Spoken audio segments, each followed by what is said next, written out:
Thank you, Grace. So welcome everyone, and especially to people who are turning up here for the first time, and welcome. And Grace, of course, as I mentioned to you before, just to start off, you got permission anytime to message or interrupt if you feel I'm going too fast or basically doing that kind of stuff. So look, it's interesting. I'm just going to start by saying one of the things I mean, stating the obvious to say we're in a challenging time. And well, part of this time is we're all growing very fast and we're all learning and we're all shifting. And one of my things right now, which I'm really growing and shifting, is that I've been learning the last 24 hours about the importance of slowing down and doing things a little bit faster in some parts when teaching, to work a little bit harder to make it much simpler and comprehensible for people. Because and all of us have got our little unique challenges that we're dealing with that we find hard. And one of my ones, which I've forgotten, is I've really spent probably about 35 years, without exaggerating, preparing for this time, knowing to a large degree it was going to come, and studying every mystery school, Bible, financial teacher type teaching I could find, preparing for this. And so seeing things very clearly what are coming, watching it play out in perfect detail to the script that I've been getting shown and seen. So a franticness comes into me to go, gosh, everyone, can't you all see what I'm seeing? And running around just kind of then saying it and assuming everyone has to get what I'm saying because I'm seeing it so clearly. And I've realized the last 24 hours that each of us have been given different paths, and there's certain things that you're very good at which I'm not.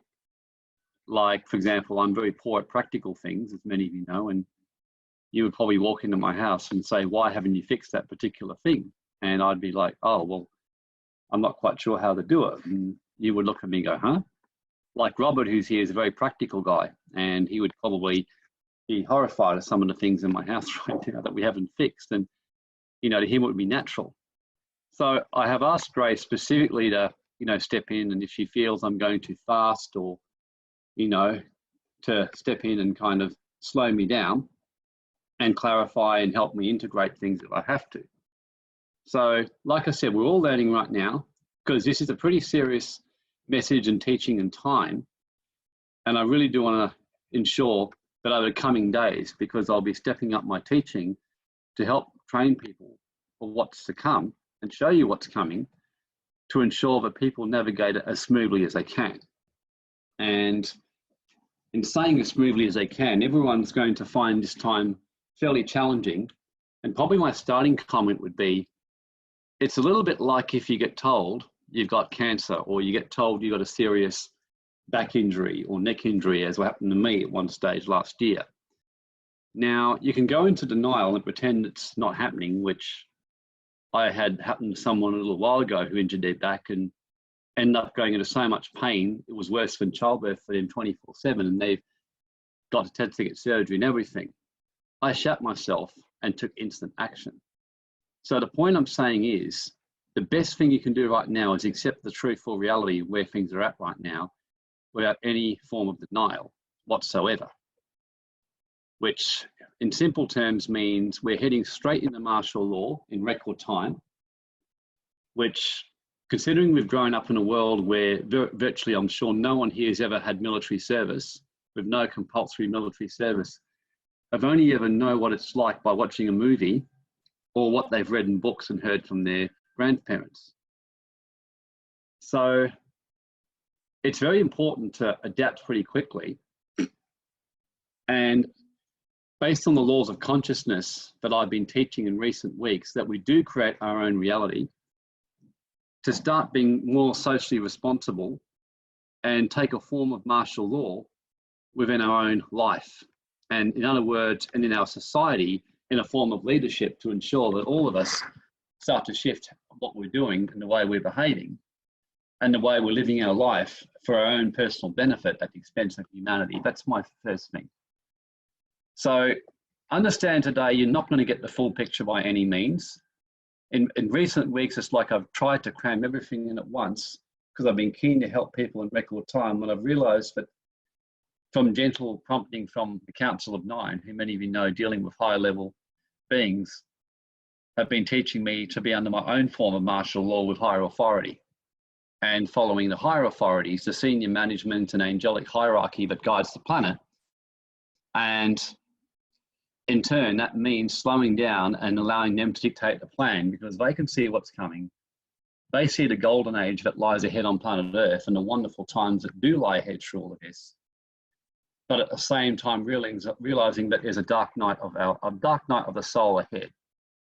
A bit like what I went through last year after injuring my back, and I had 4 absolutely, appalling months, really. It was really difficult to, the radical action that was required to get myself well and fixed and now having in perfect shape was a very difficult process.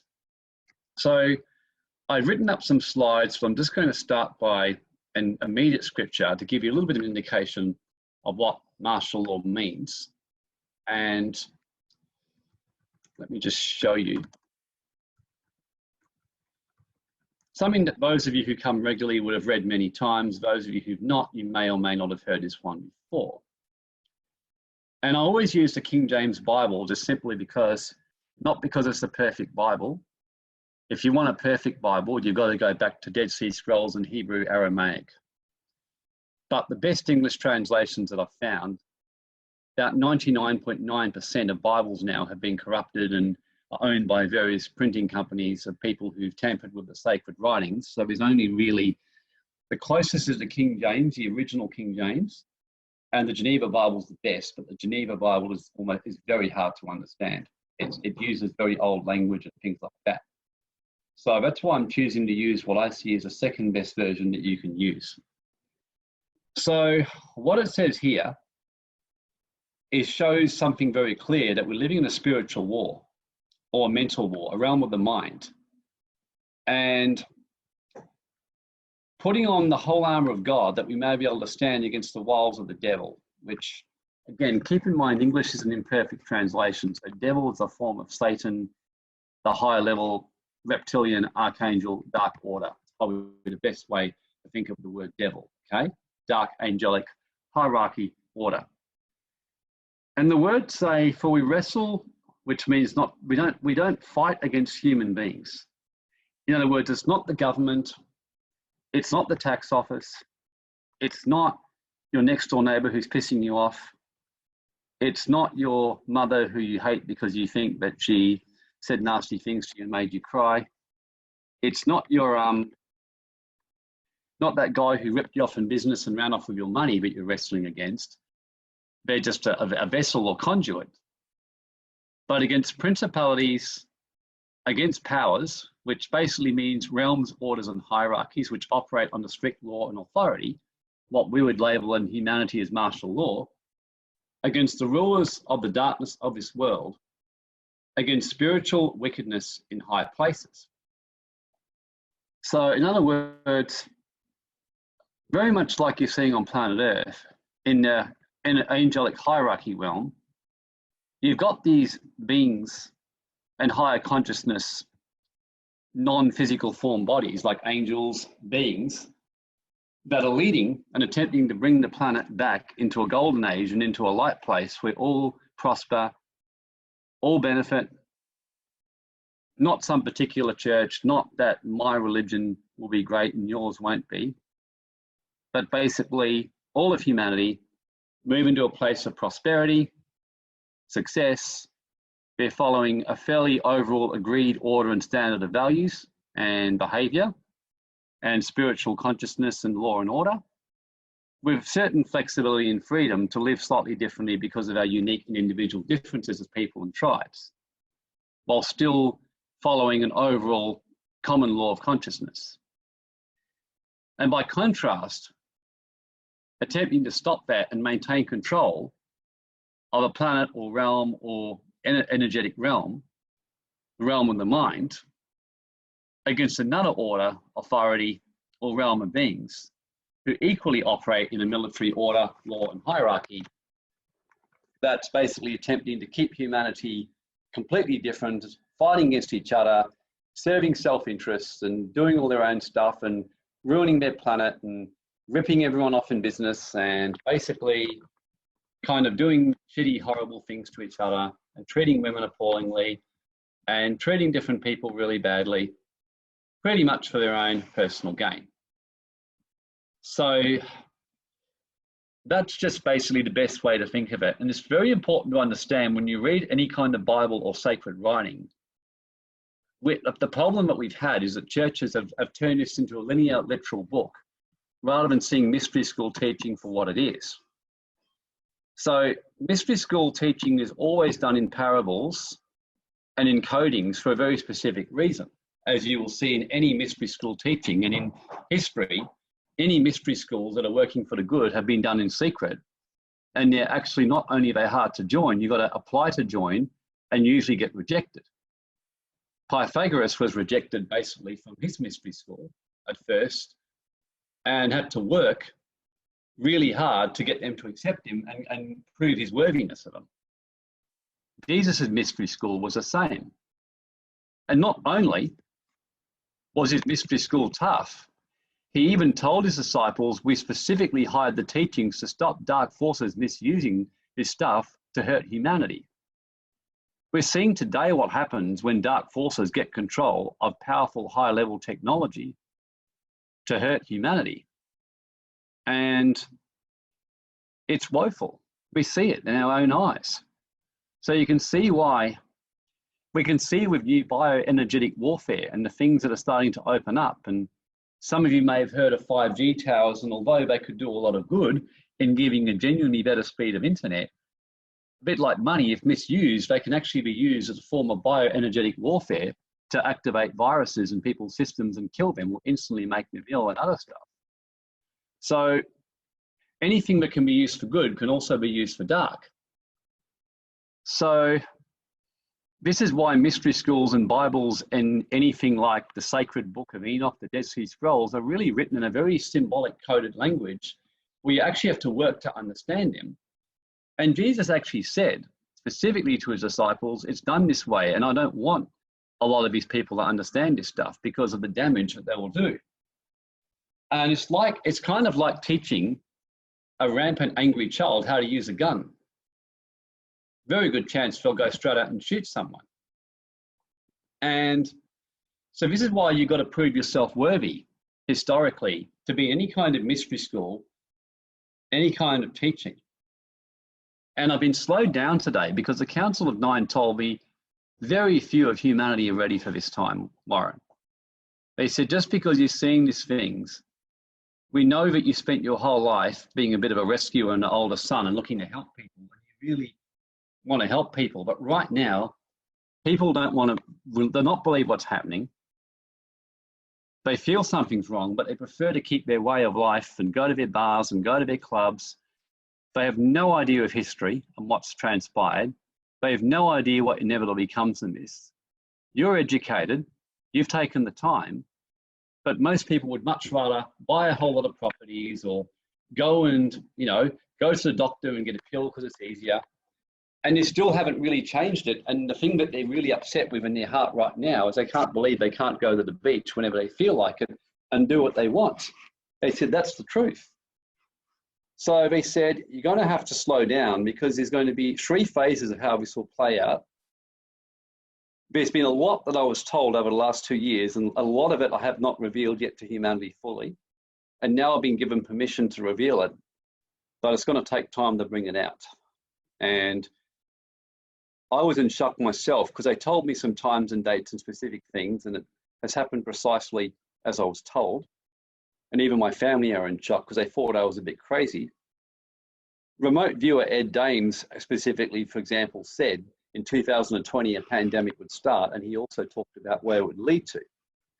So the whole point is that remote viewers, psychics, the Bible, prophets have all spoken about this time that's to come. And the reason I put the message on Facebook and invited a lot of people, what they said to me today was those who are meant to be here will come, because they said there are a small number of people who are ready. The ones who come today, they said to see who comes, these are people who are to some level ready. They may have no idea what to do about it, but they are willing to play their part with some instruction and some guidance, whatever that happens to be. Because I was told very clearly, you can do something about this in your country of Australia, and to a limit. And a lot will depend on how you and people behave in the coming days. So they said, it's your job to teach people what you know, slow down and submit yourself under martial law with us. In other words, I was pretty much told, and because you're a smaller group, and I'm assuming you're ready, and if you're not, you'll kind of think I'm a bit crazy, but I've been having extraterrestrial visits all week, downloading things into my third eye, Jesus visiting me, okay, and speaking to me and giving me precise things as to what's happening. And they said, you know, those who are ready, you know, we can help people and help them get through this time, and not only get through this time, usher in a golden age of great prosperity for all. And that's what they desire. And so it's going to be very good times that come out of this. But this is a time to have no illusions as to what's coming. No illusions at all. Any sign that things will get better will be temporary for a time. And I can tell you as we speak right now, just about anyone involved in underground movements who knew this was to come have moved into bunkers by now, and they started moving last year and even earlier, okay? So that's happening right now as we speak. So I was told very clearly there's one of two ways you can go. You can go into a bunker and hide, or you can step up and be part of social action or reform and spiritual awakening. That's your choice. And they said, understand that unfortunately, if you look at history and what's happened in times past, when disastrous events have happened, it's always the same. People haven't yet learned in thousands of years. There's always a small number who see what's coming and flee. There's a very small number who see it immediately and take some action and are able to guide humanity through it, which is in a way what we're all here to do. There's then the vast majority who then, when the next phase happens, and the next phase will be 100 times more serious than what you're seeing now, that's when a lot of people will take action. And then the third phase, it'll be too late to take action. And that's when you will see the kind of stuff, which I'm not going to be fully revealing today, that you've watched on movies, okay? So things will play in time. Point is to have no illusions where things are at. Life does not go as normal. There will be untold opportunities financially and in every area that you cannot comprehend right now in a new world of alternative health. That's so much better. And an opportunity for all of us to change our collective consciousness and take control and stop saying dumb things like the government needs to do this, the government needs to do that, and says we will do it. Yesterday, I was ringing clients who are wealthy and telling them, virtually by an order, I'm saying you cannot let people in your area run out of food.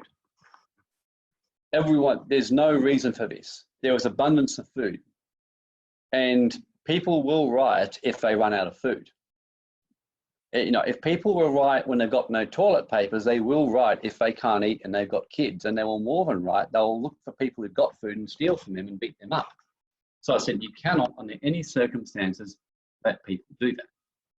So these are some preliminary comments that I'm giving you right now, and I'm sure you all know what I mean. And the fact you're here means you're conscious, so you cannot.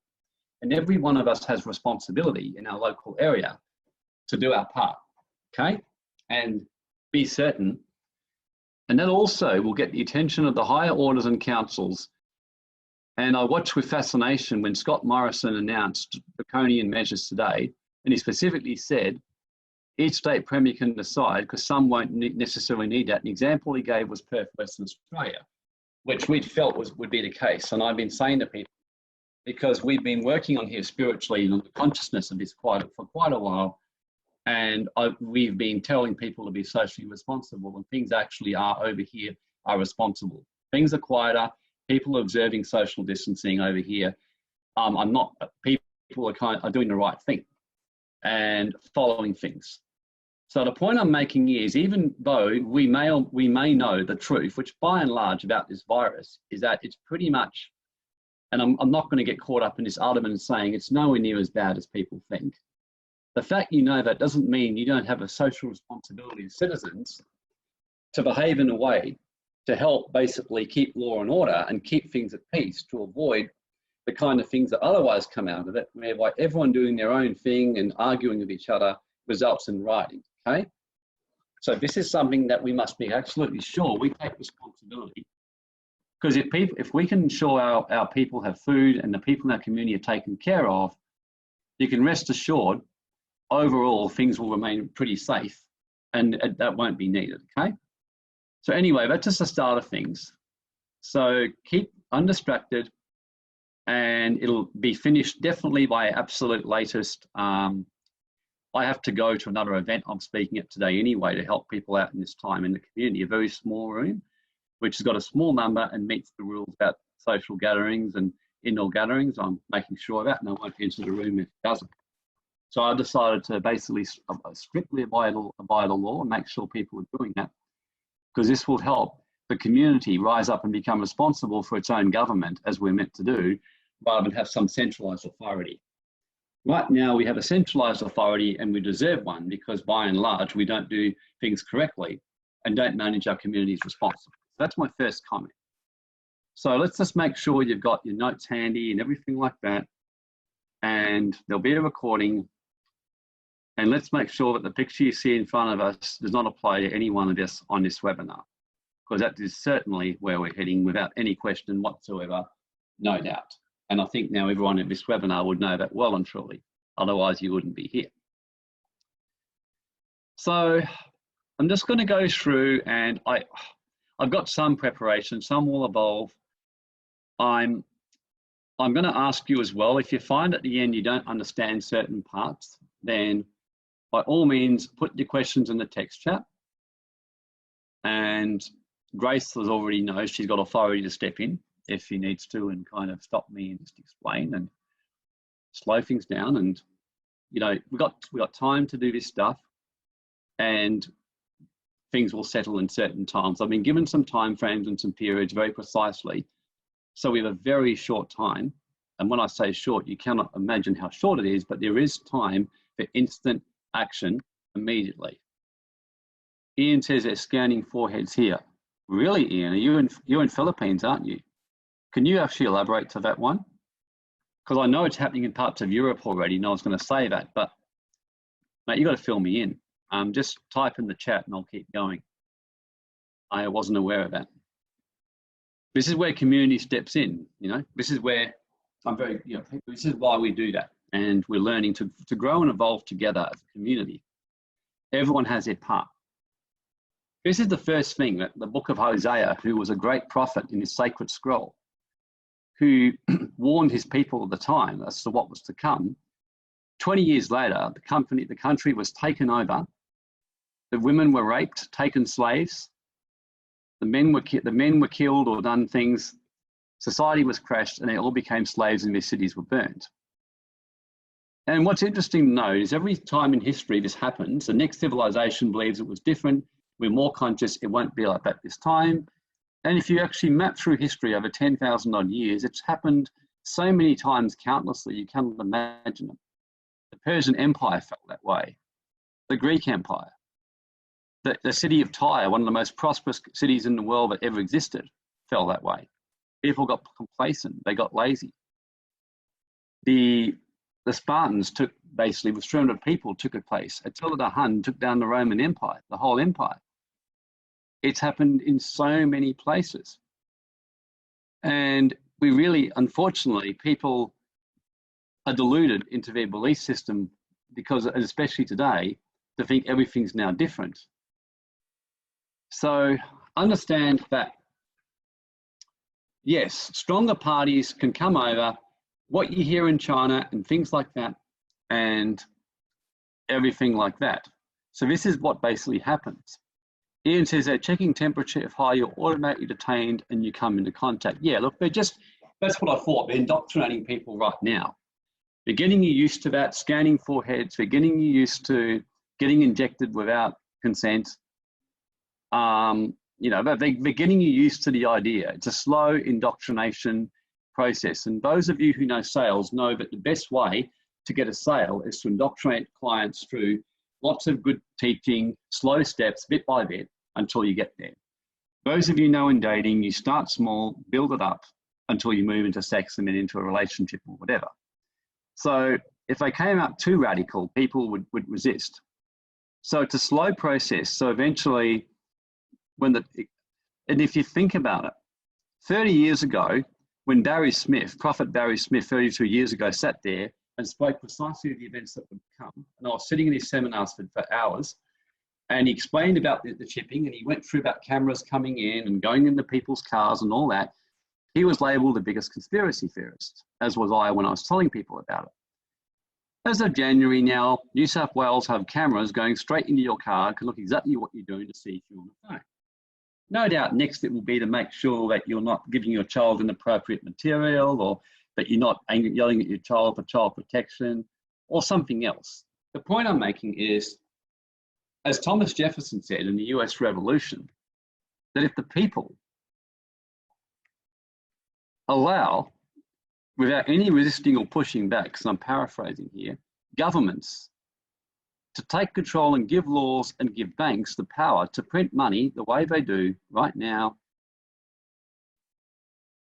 the corporations and the banks and the governments that grow up around them will deprive the people of all their property until the children wake up homeless on the land that their fathers conquered. Jefferson knew what he was talking about. He'd seen it firsthand. This generation hasn't seen that firsthand. We're seeing signs of it now because the millennials are waking up homeless on the land that their fathers conquered. The reason that we have rights and freedoms today is, for example, the 1600s, when William Penn fearlessly taught the higher truths against the law and was brought before the court, and the jury tried to let him off and were jailed by the judge and ordered to come back and reconsider their verdicts. And the jury were being put in jail on and off until finally the public exploded, and they were forced to bring in laws to bring in guaranteed trial by jury and independence from the judges. That was how our system improved, to give some level of rights. And there's many other stories I could keep you here with. I mean, the rights and freedoms did not just evolve. This is the biggest lie that's been taught. No, they don't just evolve, they come through social reform, and most of the great social reformations actually came from churches with spiritual leaders who did what they were told to do, which was to go out and bring the kingdom of heaven, which didn't mean walking around with a silly smile, going to church and carrying on like an absolute galah, but actually pushing back, like Charles Finney, who led the Great Awakening in America, which is the greatest awakening in modern times in a Western world, where whole cities radically changed almost overnight, because he led a movement to push back against Lincoln, who was refusing to do anything about slavery. So we hear about Lincoln and what he did. We don't hear about the men who pushed him. The churches today are the worst part of the problem, teach complete and utter nonsense, and are now experiencing the first signs of their accountability. So the point I'm making here is that it's lack of knowledge and understanding of our history and thinking things will be different, and continually giving up our rights and not pushing back, and preferring to perish in our own self-interest and ignorance. So first, congratulations on being here and actually being willing to be educated and do something about this. And because I don't feel any resistance today. And honestly, I have a lot of time for people who are wanting to do something about what's going on, even if they don't know. Because I don't know a lot of stuff still, I really don't. It's why I've been running around a bit like a headless chook, because I see certain things and it distresses me, what I see and what I see happening to people that I care about. So I'm having to learn to let go. Grace is tougher than me like that. But I'm getting tougher. So just bear with me if I kind of run ahead and carry on a little bit and all that and lose you, because I'm learning too, and I'm getting pulled up now by people around me to help me slow down. I've now got Sammy helping me, because she admitted to me last night she didn't understand virtually anything I said, and she's been my partner for 2 years, and that was a wake-up call for me. So I thought, yucks, if Sammy doesn't, then I'd say most people don't understand as well as I thought. So I thought, okay, back to square one, pare this back, slow this down, and just trust and let go and let God, in a sense. So Thank you for bearing with me, those of you who've been here for a while. Just for your own interest, this is what Larry Bates, the bank president, wrote back in about the late 1990s. So I'll let you read this for yourself. So this is just a wealth transfer. There's many other things as well, but this is just a wealth transfer. And you're going to see a lot of conscious businessmen and investors make money, make such insane amounts of money in record time, they'll be standing there staring at you like a ghost hitting them. We've got a few clients in our group who just started to have that experience the last 2 weeks. And I was speaking to one yesterday, they kind of feel like they're in a surreal movie. And I'm noticing it's happening to people who are very humble, very sober, very modest, and who kind of don't have no interest in going out and buying big, like luxury jets or cars. They just think, great, well, we can help more people. That's really good. That's what I'm noticing. It's like, great, well, you know, we can live well and be fine, but we can help more people. That's really good, you know, because we were worried about our area. And that's what's going to start happening. A lot of conscious people are going to get wealthy very, very quickly in this time. And that's the huge positive of this. So don't be phased with the meltdown. Don't be attached to your property values, because apart from certain areas, they'll tank like nothing. But at the end of the day, if you own property, property is property, for example. It's land. It's a physical asset. So I wouldn't be fussed about that. Just don't be attached to the value, because if you're in Indonesia right at one stage, your house may be worth $1 billion rupiah. I mean, whatever. Whereas if you're in Cambodia, the same house might be worth 100,000. If it was in some tiny island, it might be worth 50. It's just a figure people make up, and it kind of plays around a bit. So this is what the super wealthy do realize. So I just want to let people, first of all, let go of all attachment to values. And what's amazing, it's 11:11 right now. I'm like, wow. So we're hearing source. So I'm going to show you a few scriptures and explain these to you, just to give you a bit of an idea about this financial system. Oh, wow, it's day 11 too. Day 11 of what, Alex? Oh, yeah, 22nd of, no, I don't know what you mean, Alex. So, oh, wow, 11:1, I didn't realize that too. So we're really on point. This is about this economic system being dealt with. A false balance is abomination to the Lord, but a just weight is his delight. And a just weight and balance are the Lord's. Now, I'll explain what that means so you don't think like, huh? You know, what language are you talking, Warren? In the times when this was written, when things were more agrarian or agricultural and people were kind of farmers and living off the land and living in a community like a village and giving people like all kinds of food, and a little bit like if you've got food and you're a good grower, you might give some of your food to the guy next door who's not so good at food, but he's really good at, say, fixing toilets and plumbing. So he does that for you. And then the other guy or the other lady there, she's really good at kind of organizing, you know, how to make up herbal medicine, like Sammy does, for example. Or you might have somebody else who's really good at kind of coming in and actually building things in the house.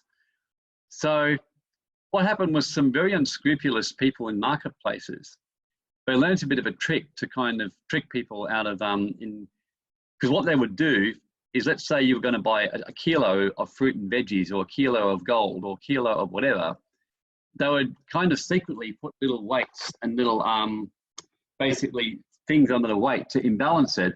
So it would look like a certain weight when it was something else. And it was done to deliberately wrap up the price without people realizing. Kind of like our banking system. So that's really simply what that's saying. So in other words, the higher authorities absolutely hate that with an absolute passion, you know? So very, very interesting. So same one again.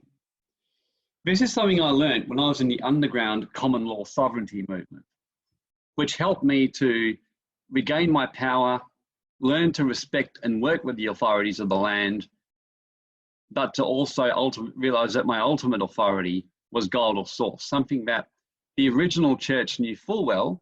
If you look at the churches who brought social reform, there was no question in their mind that while the government was doing laws in alignment with higher laws, they obeyed strictly.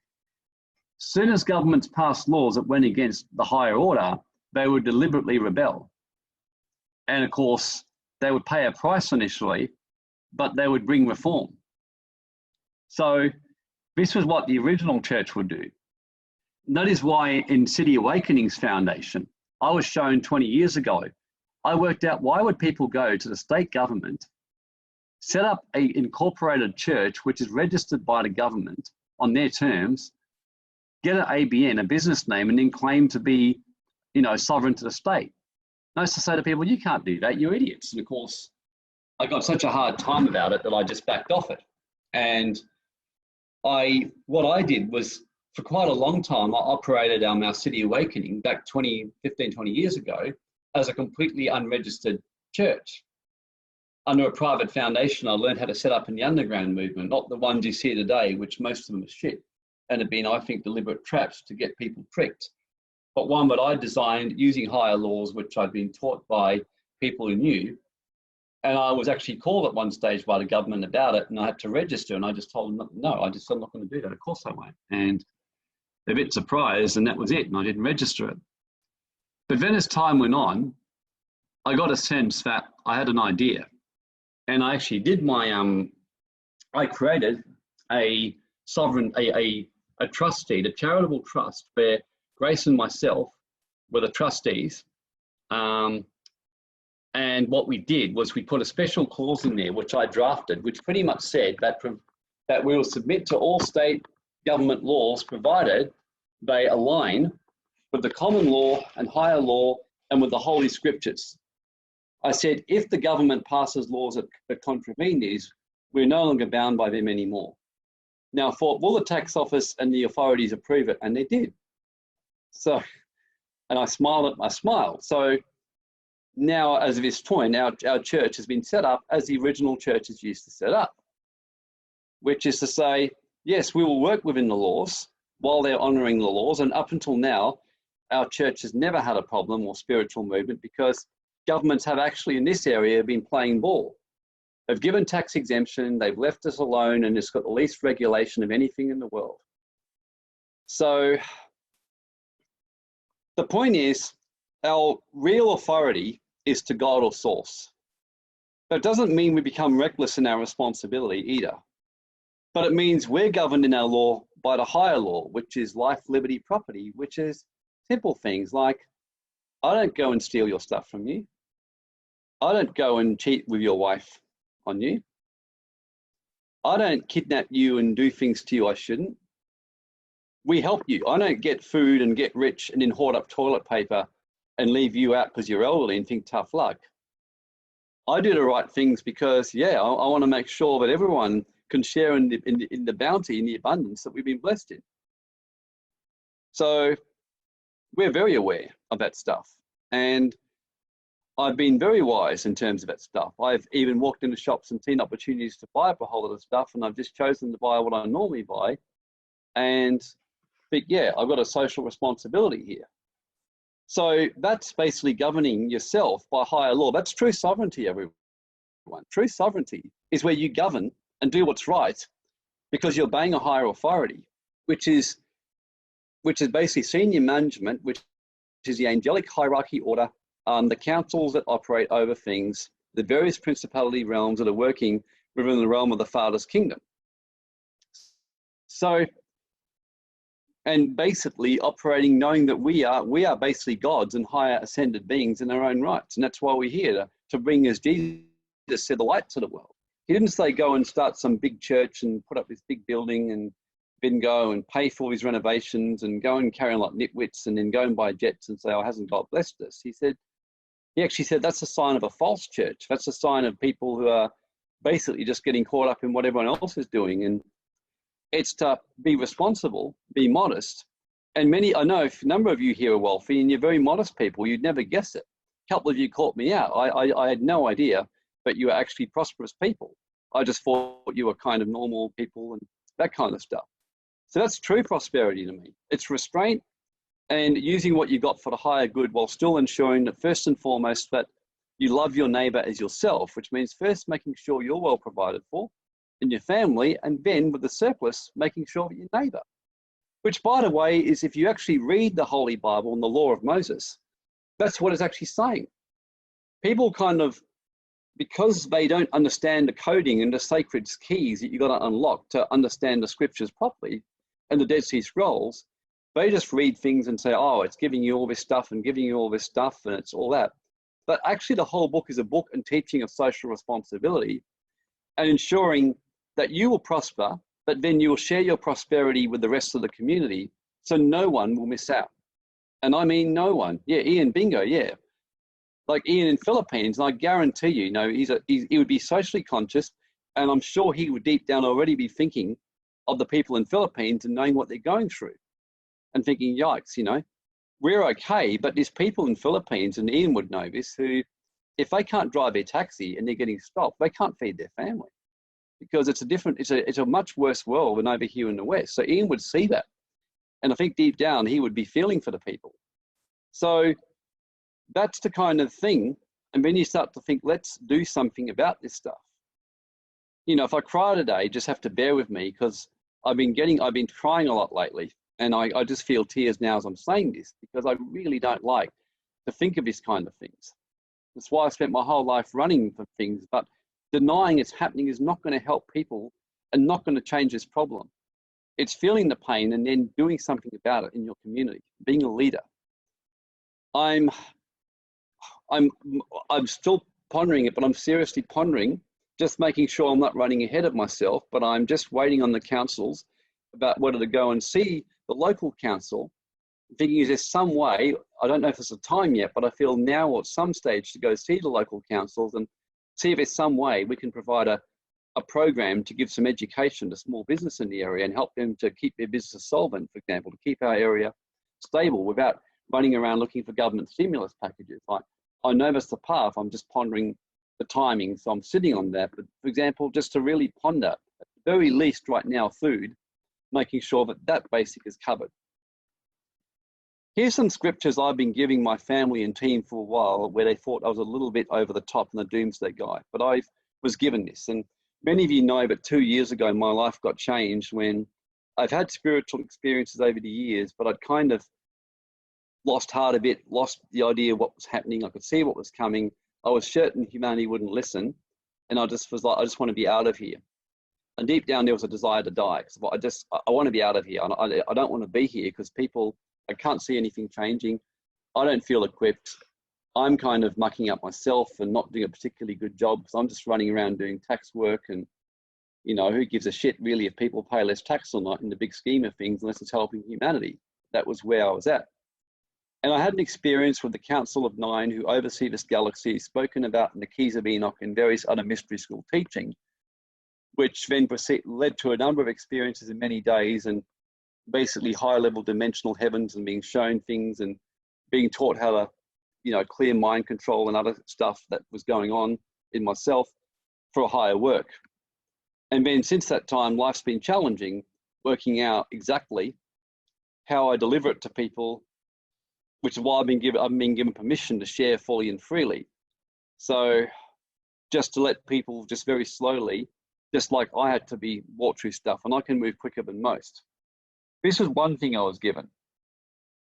And keep in mind, the Lord your God is a code. It's actually the tetragrammaton, Yahweh. It's not like some guy in the sky staring at you. It's like, think of this more as a higher council, a higher angelic order, and ultimately the senior management oversees all this stuff, okay? Who then works through various councils and angelic orders. So just to help you unlock that in your mind, so you're not thinking in terms of some guy in the sky who's sitting there staring at you, angry with a big stick or, whatever he's got. So give glory, which basically means honor, gives, martial law submission or higher honor and acknowledgement to the higher councils of beings or higher levels before he causes darkness. And again, just keep in mind that King James is not perfect. If you were able to read the original Hebrew, and if we could, and I've gone through and I've interpreted the Hebrew with a lot of hard work on some parts, and it's pretty consistent. So again, more, like I said, to think of multiple, because the multi-dimensional realm is not like our linear realm. There's no time in that realm. It's all kind of one. we're in a much lower consciousness, which I'm sure you would understand, where things happen slower, people are less conscious, much lower vibration. So it's a more multi-dimensional. When we talk about the Lord your God, it's like a council of beings, various energies, things like that. And yeah, Ian Ross says 10 days of darkness coming in the US. Yeah, look, I've been telling people recently, you got to expect electricity grids to shut off in certain places. So I'm, you know, I've been told that you're okay here for the time being. So yeah, but we're looking at other alternative backup sources of power and things like that. So yeah, look, it's wise thinking here, because yeah, if you just study any kind of martial law takeover, you just got to kind of get people used to this stuff and get them to fright and the shock. And if you actually study mind control studies and how they do it in the CIA and everything, yeah, it's a fairly standard thing to kind of gradually, slowly introduce shocks and deprivation of various things. And then people, because we have a reptilian brain, which David Icke actually, Sammy was showing me his recent video that came out, the reptilian brain activates, which is about fight and flight survival. And you quickly move into compliance and obedience. People subconsciously start crying out for leadership and strict law and direction.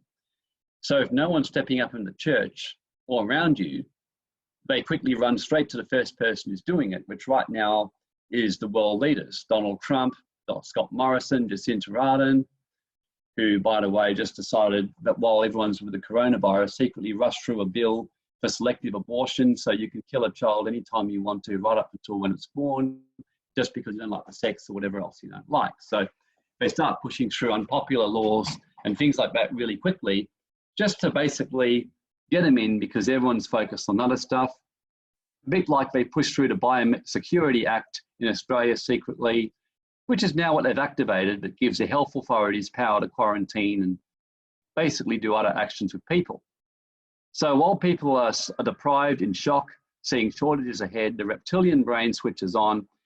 They just do what they're told. They go running to the strongest voice, do what they're listening to. This is why I'm telling you to step up in your community, because if you're a strong voice, people will listen to you, because people would rather a strong voice which proclaims what's to do the right thing than someone kind of just saying turn to the government. It won't make you popular. I'm not promising you that. I'm sure I've pissed off some of my family. One of my family was writing a post on Facebook, that was actually going on about the government should do more about stimulus packages and close the schools. And I actually wrote on their post, grow up. This stupid post are the reasons why we got this problem. If you feel the school should be shut, you and parents get together, refuse to take your kids to school, and just don't do it. If you feel that's right, push your school to close it down. If you feel that's right. And I said this, and don't go to the government for a stimulus package. They'll have to steal from you anyway, print it out of nothing, and then basically give it to the airlines anyway. So I said, capitalists, you step up, you put your money together, you rally together, you set up a benevolent fund within the community. You get there and join together with other people and just do whatever you can, even if it's a tiny thing, even if it's just finding a few friends and you find your local neighbors and just think, okay, you guys okay. Just something, how small. Now, it's not I'm learning still, everyone. So I know that when I say these things, a lot of you are saying, give me strong direction and all that. And this is where I'm still learning at the moment to kind of do this stuff and realizing people need very specific direction. So for now, the specific direction and the best I can give you, and maybe towards the end of the webinar, Grace or Christine or someone like that who are better than this than me might get up and give a better, more practical direction than I'm giving you right now. And I will open this up for others to step up and talk and do that, because there are people like Christine and Natasha and various others and Grace who will be better than this than me. All I can tell you is that the problem is that we become the strong voice and not that Scott Morrison doing a live stream, which everyone runs to, because that's what's going to bring in the new world order, where whoever this world leader Antichrist is who brings in this right hand will be going onto a live stream. The whole world will listen and obey strictly. So that's why I'm saying you want to become the voice in your local community in some way, shape or form. And this is where this has got to play out. This is early days yet, okay? Very early days. It's going to take time to unfold. It's going to require various people here to step up with their various skill sets. I'm good at inspiring people. I know that. I'm good at getting people to take action. I'm good at waking people up, shocking the shit out of them, being a strong voice without fear, and going head to head on an issue. I'm not so good at what to do next. Okay, I'm very weak at that area. So I'm grateful we've got Grace and others here. So at the end of the webinar, I'll allow others to step up and give some more guidance, because like I said, I'm really just, that's where I fall down, and I'll acknowledge I really don't know what to do, other than just say I can see the problem. And the first priority is somehow just to make sure that your community is getting food and making sure basic needs are going to get met. That's it. So somehow it's got to be solved in some way, shape or form. So when you read the rest of the scripture, your feet stumble upon the dark mountains, and while you look for light, he turns it into the shadow of death. In other words, if you don't actually look, and if you deny what's happening and continue to put self-interest and go into denial, it'll become the shadow of death, and it'll become greater darkness. But if you'll not hear it, my soul shall weep in secret places for your ego, entitlement, and pride. I think we all saw that with what happened at Bondi Beach a couple of days ago. I just sat there, my heart grieved. I thought, you fucking morons, seriously. Within 24 hours, they're going to step up and increase the measures because you egotistical, entitled idiots are doing this kind of behavior. And sure enough, it's what's happened. So this is where correct social responsibility, without judging people and teaching people with a wake-up call, is important. For behold, the darkness shall cover the earth, and deep darkness the people. But the Lord shall arise upon you. There's a clear separation, and his glory shall shine on you. In other words, Yahweh, I've seen that glory or higher light shine. I've had that light shine in the room. It's shone over me. I saw it shine over the whole beach in Rockingham years ago, a small group of people, like a white mist, that everyone was like, what?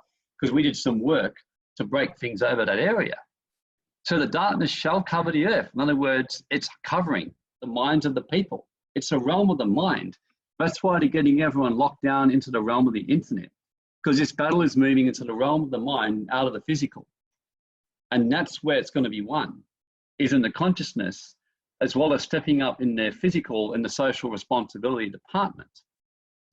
So the Lord shall arise upon you, and his glory shall shine upon you. That's why it says in Psalm 23, which is a very well-known passage by most people, that even though I walk through the valley of the shadow of death, you are with me and you comfort me.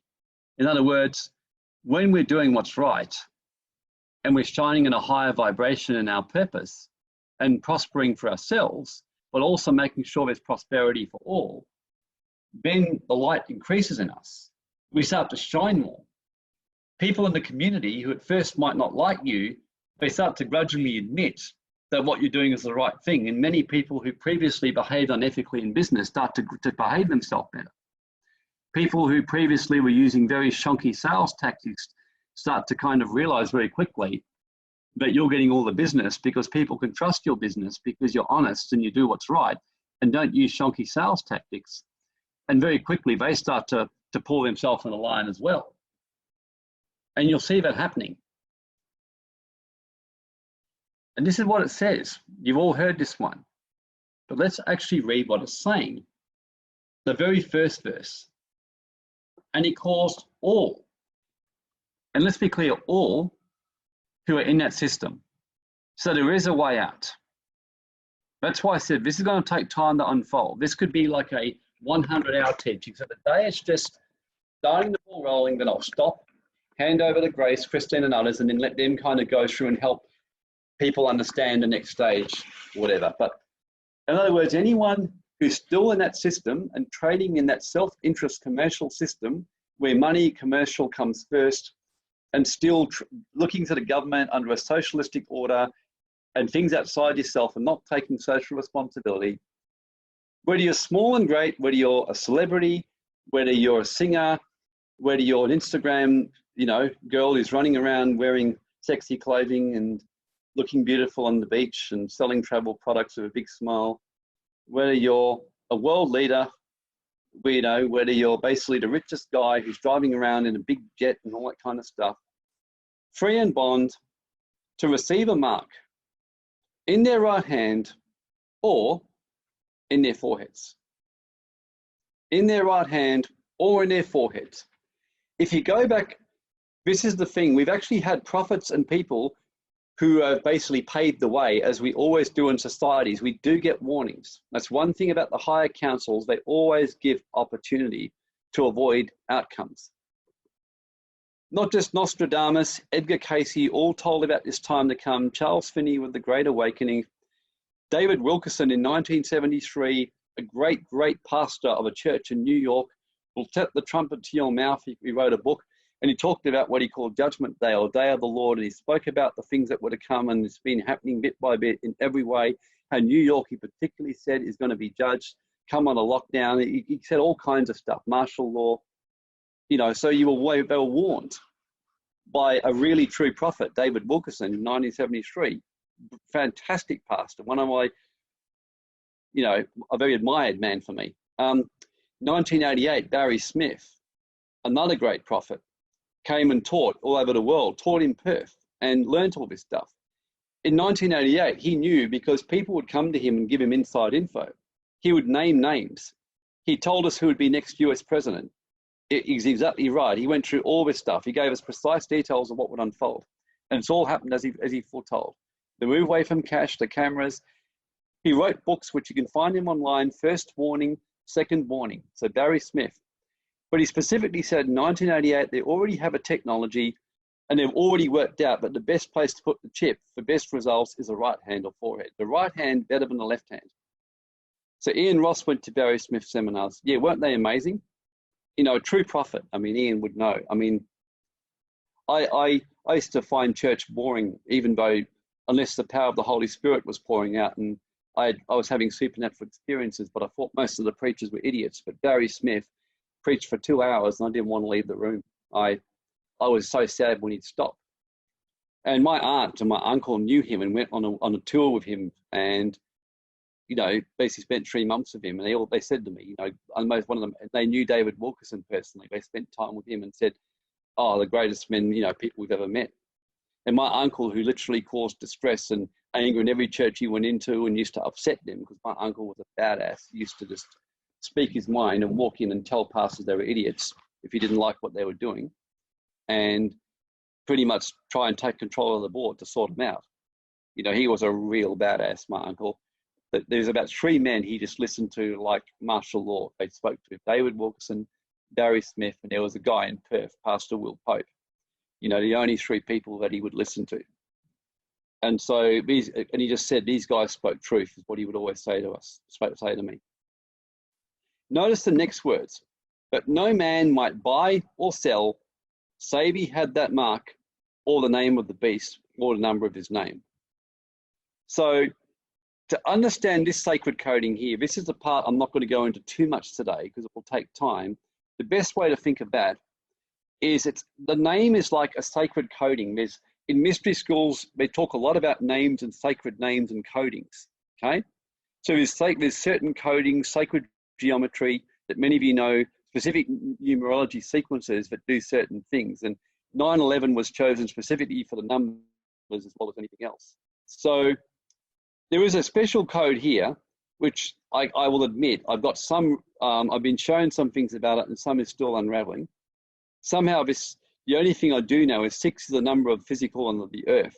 So there's a 666. So something is to do with matter, material, getting people attached to the earth.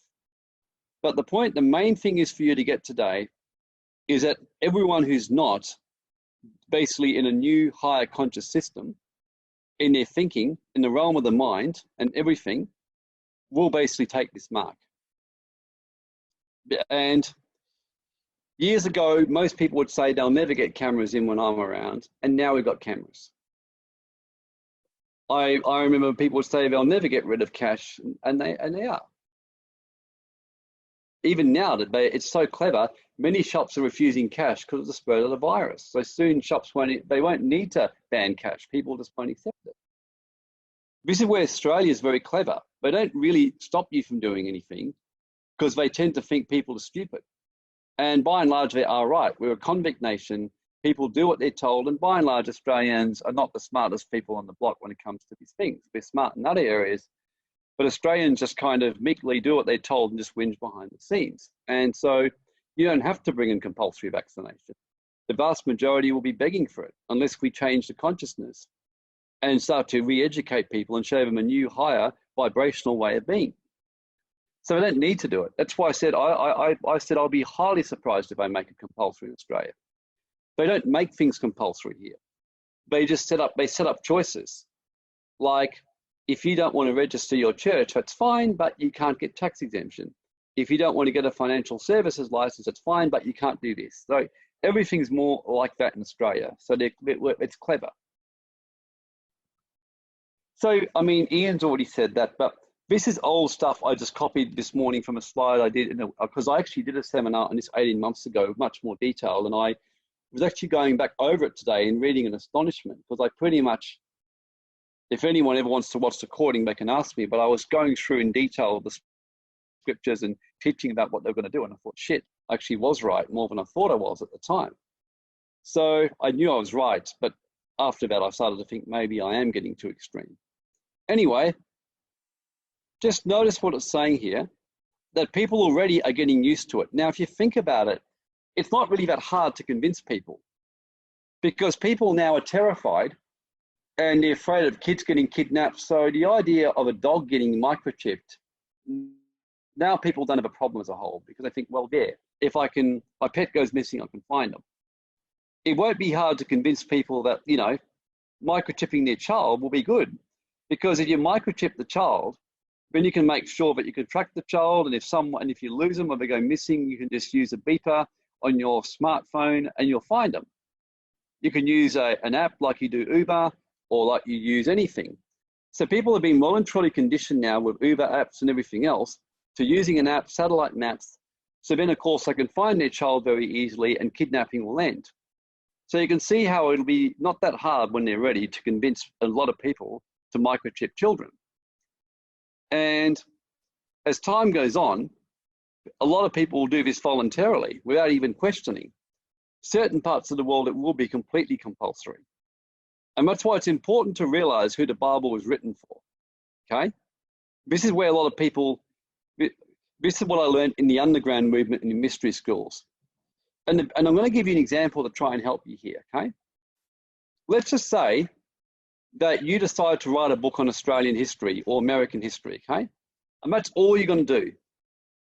You're not writing on world history, you're writing on American history or Australian history, okay? Now, all you write about in the Australian history is about Australia.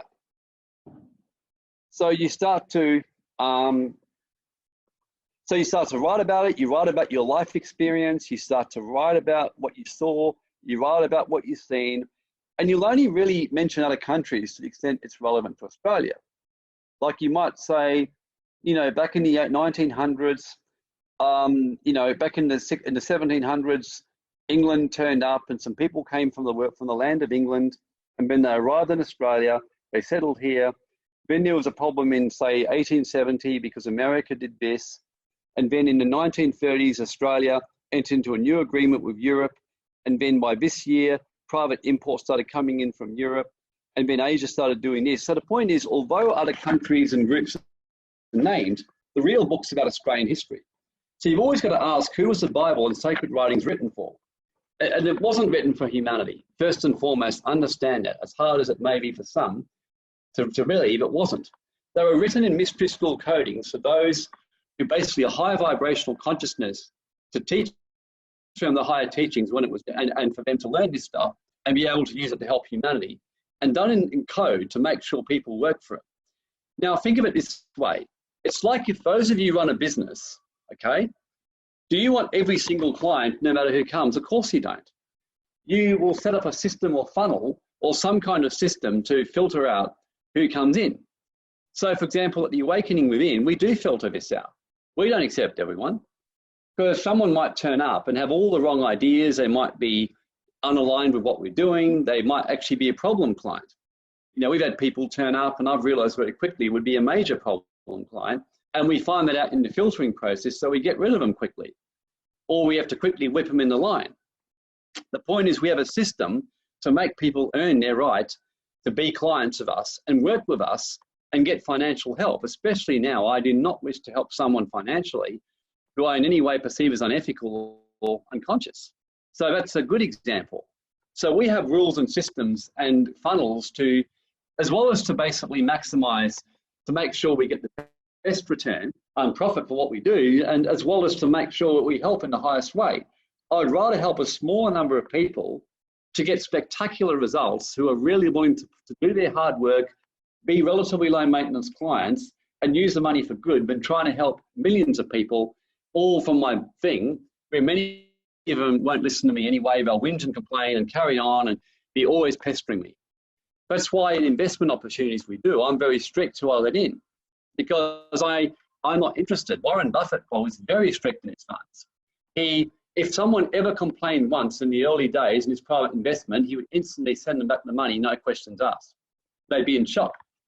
And he ended up creating like about 20 millionaires, I think, in about 3 years from when he started, which was a lot of money back then. He was very strict because he wanted to make sure he had good quality investors, clients and people who are willing to do certain things, okay? So the point is that we're certainly like that. We've got some clients making some extraordinary amounts of money right now, and it's going to get bigger. But, you know, I let those clients to do this because I knew they were responsible. I knew they'd earned it. They'd invested heavily in our business and what we do. They believe in us, taken a big step of faith. So we've gone over the top to give them more and more and more and more. And in fact, I'd rather get these guys and a few others spectacularly wealthy, because I know these guys will kind of be very kind of humbled and a bit kind of, shit, what do we do with it all? And then they'll need help and we'll all have to help. You know, that's the kind of clients we want. So if you think of it from the higher conscious beings who govern this planet, do you really think they want a bunch of nitwits who run around looking after themselves, making sure they get toilet paper first, you know, basically making sure that if their elderly neighbour misses out, that's okay because they're old and they're going to die anyway, who basically has no problems with animals being mistreated because, oh, that's just life, they're going to die anyway and be eaten. You really think they're the kind of people they want in the higher realms? I think not. Raymond Grace once said certain people deserve to die, you know? So the point is, what I'm saying is that what we're doing here is that the Bible is here, so any mystery school writings are really just here to basically help bring order and really make sure that high consciousness is available, okay, to all people and everyone. So,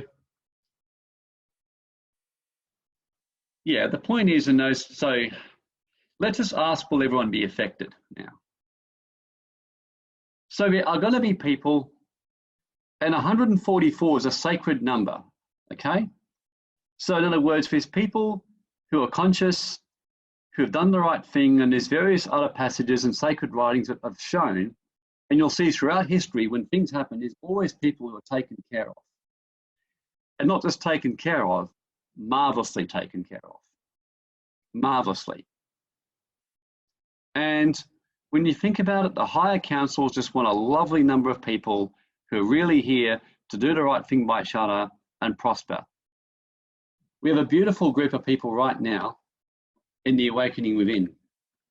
So, in City Awakening, we really do. And just then Grace corrected me. She said, come back to your heart. She said it privately, but I want to acknowledge it publicly because, you know, I was getting a little bit carried away. So she calmed me down a bit, as you would have heard. See, so this is the beauty of community. We're all humble. We're all here to learn.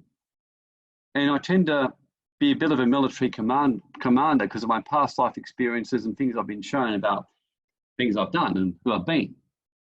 So naturally, that's something for me. I've got to be measured and helped by others, especially the women in the group, because women are naturally feel more of the heart and desire to help the heart and soul of the planet. Whereas the men, in our true form, are meant to take action. Men are not had to sit here and kind of, you know, lie there watching, you know, sitting on our asses and doing things. We really are the doers. So, yeah, so the beautiful thing is our people who will be perfectly sealed And you're going to see some beautiful activations now that will show you that. So let me just now move and show you a few more. There's some beautiful ones here that you will see that are very clear.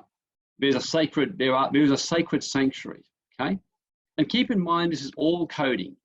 So if the language doesn't make full sense, I'll explain to you the best I can, because like I said, this is a sacred coding and showing you some higher truth. Keep in mind, there has actually been, for example, golden ages in the history of planet Earth, where the Earth was highly conscious. There's thousands of years ago, you will find examples. And in those times, it was like a realm of glory or light, higher vibrational consciousness that people were living in prosperity. So there has actually been times in history. So what it says here, and it's beautiful language. The best thing to go down here is what these three, I'm not going to read these three for now, but very simple terms. Verse 3 is saying that Zion is like a sacred city. It's a higher ascended city or realm. When you read the book of Enoch and the Enoch writings, who was a man who basically never saw death when you read history.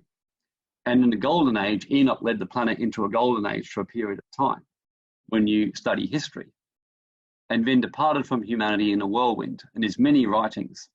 It's quite an amazing story, account, because Enoch, when you study history back for thousands of years, Enoch's writings were revered more than any other writings on the planet, because he actually wrote a set of instructions to humanity for 30 days before he basically ascended in front of a whole lot of people in basically a whirlwind without seeing death.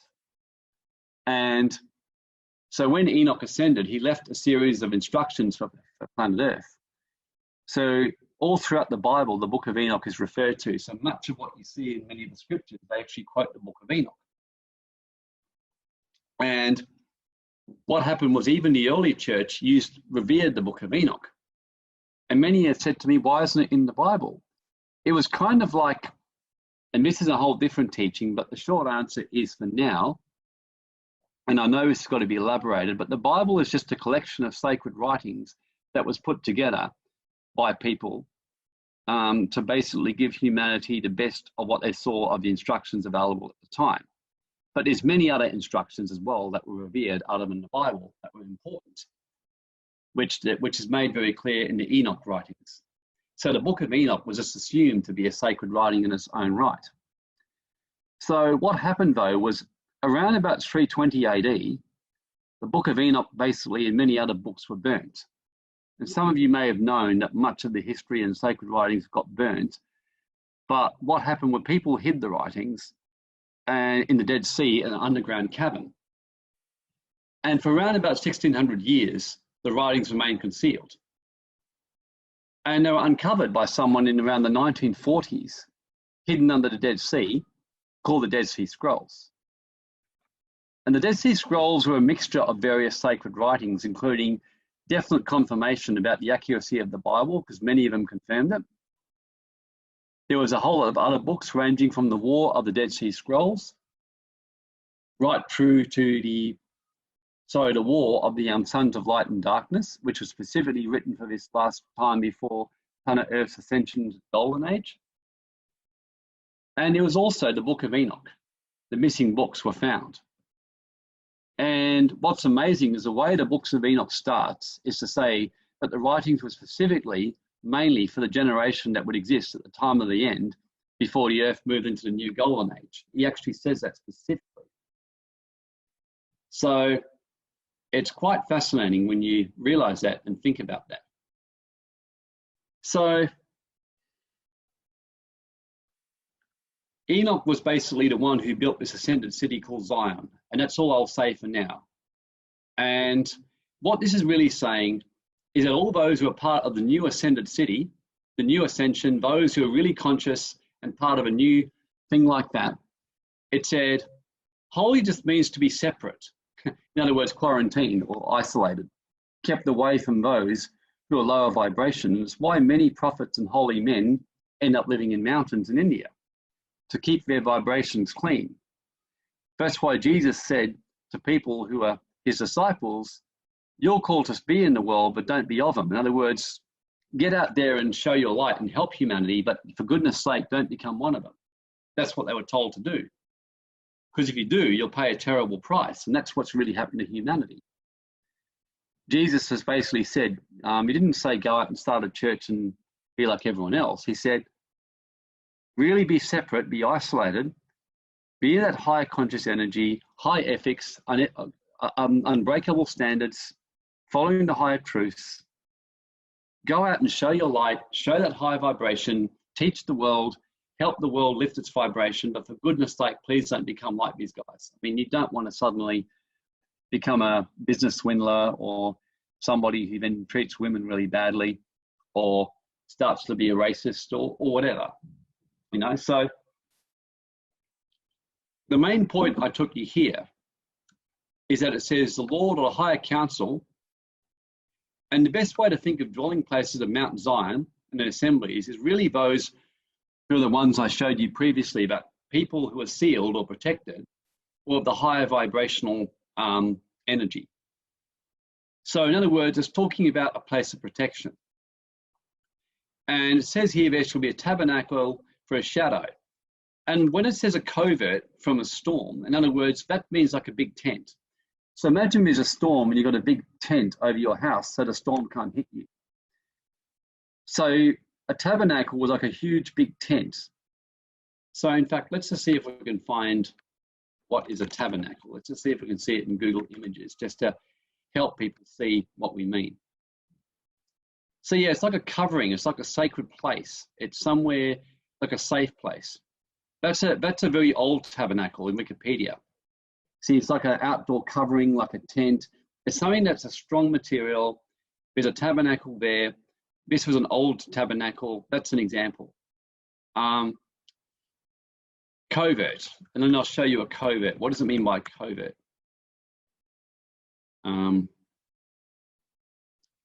So covert means like a covering, like a sheet of, in other words, canopy. So yeah, like you can see a canopy, like a covering. In fact, in the Daintree rainforest right now, there's actually a canopy. The reason why it's so beautiful and pure is there is actually a canopy over the Daintree rainforest. It's actually like rain, like an energetic light canopy. And they were teaching us at Daintree rainforest, the guys. And in another time, you'll learn about the science before the Great Flood, thousands and thousands of years ago. There actually was a canopy over the whole planet, which meant people were living till nearly 800, 900 years old, things like that. So that was in the golden age before basically what we're experiencing now. So the point is, despite many previous times where Earth has gone through golden ages and floods, we haven't really learnt. And for those of you who saw The Matrix, you may remember the second Matrix movie where where Neo meets the guy who founded the Matrix, and he pretty much says very like calmly, he said, well, you guys have been around all this cycle 6 times, so we know what will happen. And Neo says, you mean this happened 6 times before? He goes, yeah, about that. And whoever wrote that movie was pretty evolved, because Earth has been through these cycles, you know, a lot of times. And I found somewhere like 5 to 6 times, it seems, from what I've been researching. So the point is, life goes on, history happens, things happen, people do things. Every time we think it's different, and then the same things happen again, the new generation then comes up and goes, what went wrong? So you can see here this time round, we have I do believe this time round, a slightly more unique situation in that what's been happening, I feel there's a lot of conscious people who are around planet Earth who are ready to do something. And I do feel that we can take the vibration of the planet to a whole new level, and learning to work together and not basically the way we've done before, and then finding a way to sustain it. I don't know anywhere near the answers yet, but I do feel we're at least on track. So hopefully that will explain to you. So when it says a canopy, because the word covert means canopy, okay? And in the very old translations of the Geneva, that's the word that was used, like a canopy or covering, okay? So the point is that there's like an energetic covering or something where you can't be touched. And I know I've had that over all my life. It's like no one can touch me. I've been places that are danger, and it's like no one could touch me. They could mentally bully me, but physically it's like they couldn't touch me. And that's really been my life. And I've been in places and that are dangerous, and I just go, Grace used to understand. She goes, how can you walk at night in the dark through dangerous lanes? I just would say, well, doesn't Psalm 23 say he will keep me if I walk through the valley of the shadow of death? So I know that. Now, I don't go around teaching irresponsibility, and sometimes I choose to be wise just to help others and lead by example so they don't end up doing something stupid. And because we still need to be wise, like right now we're being a little bit wise and not going into certain very congested city areas due to social distancing. And until this food thing is definitely sorted in my mind, the small potential of riots still, even though Perth is a relatively small city who's behaving well. So nevertheless, just until I'm certain that we're doing the right thing in the city, we're just being a little bit wise without fear. So again, that's calling not for the government to fix this, but saying, why don't we fix this? Why don't we actually make sure that this thing is sorted correctly and do our part to do things? And as an example, I'm honestly considering, I mean, I can't do this but myself all on my own, but I thought, gosh, it'd be great if just a number of awakened people in our area, and we spoke to our councils, we went up and just put some signs on each beach saying, you're welcome to come to the beach still, but please do the right thing and observe social distance rules, and not from the council, but put up by the people of the community. Let's show the example in our community. Let's just go on the beach, make sure we stay apart for now until things settle, and leave in an orderly fashion. You know, that's what I'd love to see happen. Just as an example, just to lead some example, and just for now, because things only happen for a time. So that's Isaiah 4. So the point is, there's a really great hope. And as I'm finishing off before I hand to Grace to let her and the others speak, let me just show you a couple of others as well. So I mentioned about this sanctuary. And again, just understand this coding. And many people have done this right now. For those of you who don't know what a remote viewer is, a remote viewer is something I've learned to do, where in the 1970s, the military taught people how to view futures and basically view the future and view current events in a psychic way. And they discovered a series of protocols to move into higher consciousness and be able to read energy of financial markets, read energy of a city, and accurately identify exact parameters of a target or like a site. So for example, there might be a nuclear shelter. They were concerned that Iraq had built one and they could remote view and find out. So although this experiment ended, many of the original 12 military remote viewers basically continued doing it and teaching people in classes. Now, most of the remote viewers have been seeing the same thing. And that's what they saw: a pandemic, they saw martial law, they saw concentration camps, they saw huge graves in cities where bodies are being thrown en masse because there's no time to bury them, which, by the way, Italy, just there's a picture. Italy right now built a mass grave and threw people and put lime on it. Now, Ed Dames and various other remote viewers all predicted this and were all labelled fruitcakes. Gerald O'Donnell, there's a number of world-class remote viewers whose classes that have done. So remote viewers who did classes, they've all predicted it. So Ed Dames right now has actually written a book which is called Kill Shot 2020, which I'll be honest with you, I read it and I thought, yeah, he's right, but I thought he's just perhaps a little bit extreme. On Coast to Coast Radio, he got up and said this in 2004 would come and was ridiculed, and he's pretty much been written off in the US because of it. I kind of got not as bad as him, but I was doing seminars in the Hyatt Hotel in Perth in 2006 and 7 and saying similar kind of stuff. And I think some people were listening, some were thinking a little bit like, okay. And then I kind of faded into the background. Yeah, Adam and Naomi says it's very humbling.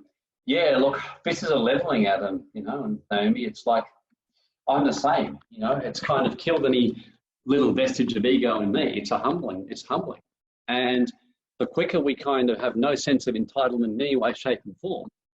Right now, I was telling people, I have staff in Philippines on the ground, Adam, and it's like, you know, Ian would know what I'm saying, and they were telling me what life is like for them. And I was like, wow, like they can only go to the market one at a time, from the family with an ID.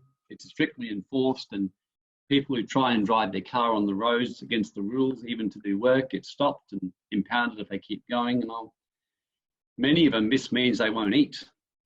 So Australia, we are a very fortunate society.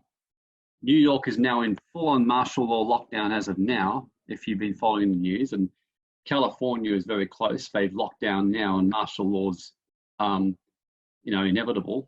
So Ed Dames, by the way, said this last year, and he fled into a sanctuary right now. He's living right now. Ed Dames is doing things from a sanctuary right now in a bunker, which was built years ago, ready for this time. And he's precisely predicted it.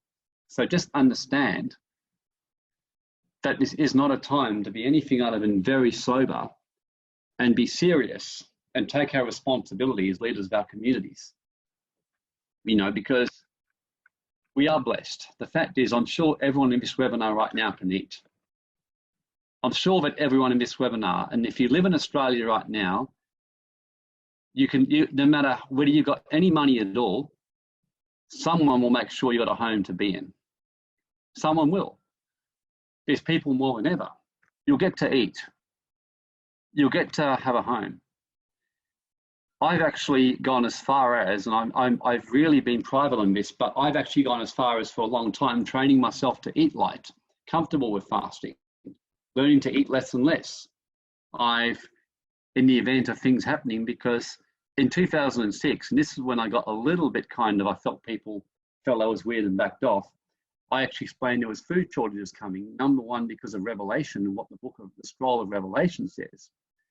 Secondly, I was talking to farmers and I said to them, so my understanding is all this prosperity, all the farmers who are getting screwed by the banks and government are leaving the land, selling up, and they're all racing off to the mines for FIFO to make big money.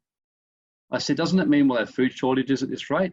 And they said, well, yeah, basically. So I said, okay. So fortunately, farmers are getting back to the land in Australia and in the West where we are, but fresh fruit and veggies are going to be fine. You know, but yeah, Ian says, I have 4 families, including mine, living since lockdown. You see, that's exactly it. I mean, you're going to have people doing that. They might have a family member who's lost their job and say, look, it's fine. And the thing is, for me, I think where I'm fortunate is that we've had times without any money at all. And I mean, none. Absolutely zilch. Like, Grace can tell you now, you know, from 2001 to 2003, we had incredible blessings from investments because we were led by supernatural occurrences into a time of prosperity. And at the time, that was our training. We wasted it. We used the prosperity, the obscene prosperity we were getting, to squander it and just do all kinds of behavior. And then, fortunately, the Father allowed consequences and everything went wrong and we lost investments all over the place like a miracle. In the same way it was a financial miracle to get wealthy, it's like we had a financial miracle to lose everything. And so before I knew it, we had absolutely zero money and we're living day to day. And this went on for quite a while. And of course, Grace was slightly stronger than me, but we were still fine because I was fortunate in that I trained myself in this stuff from when I was young and knew what was coming. And Grace kept saying to me, well, this is part of our training, Warren. You know, we're learning. And we will prosper in business, but this is part of our training. And through that time, we learned to trust in source. And we're astonished. I remember we had 1 son and we had 2 on the way. And we were really, no, that was the one time I saw Grace scared, when we had $65 in the bank. And Grace had probably the least fear barometer when it comes to financial support. She just steps out and goes straight out and says, well, I'll be fine. But she was genuinely scared that day. And that was the one time I said, we're actually going to be fine, but I don't know how. And I'd actually gone down to Centrelink that day for Social Security. And as I was sitting in the room, everything in me said, I can't do this. This is not who I am. And I, at the time, couldn't work because my health was an absolute mess. Like I was in severe pain all the time in my body, could hardly even sit and do anything. And I had such a nervous system breakdown, I couldn't even type on a computer without pain, which made life a little bit difficult to work, as I'm sure you could appreciate, or do anything. And so I'm sitting there virtually disabled, and this is a side that I've never really shared with anyone, literally hating myself and life, because for me, it was the thought of being any kind of cripple was just the worst feeling in my life. And the only thing kept me was I had a high faith level because of my understanding of sacred writings. I knew I'd be fine and I'd heal. And bit by bit, I was improving. And I got myself to the point where I could do minimal stuff, but still I had no money. I'd made a decision I would not get a job no matter what. And I would have to trust in source until something opened up. And for many days and months, I got tested. And that particular day was when Grace snapped. And I just said, Lord, let's just pray and trust. And that the phone just rang, and one of our friends said to Grace, look, this might sound weird, but surely you guys aren't in financial trouble, are you? Because I was told very specifically, I was about to give our tithe to church, and we were told to come straight out of your house quick, smart, and give you a whole lot of cash.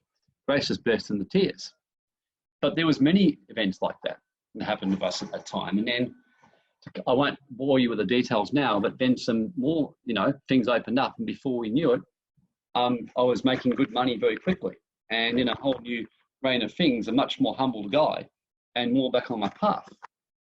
So the point is, this is a very humbling, equalizing event that's happening right now. And we're all learning to take community responsibility.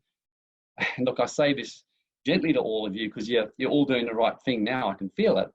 And just say, in a way, just a little bit of time to grow up a little bit and realizing what we hear, why we've been put here, and what's our next step, to move forward with.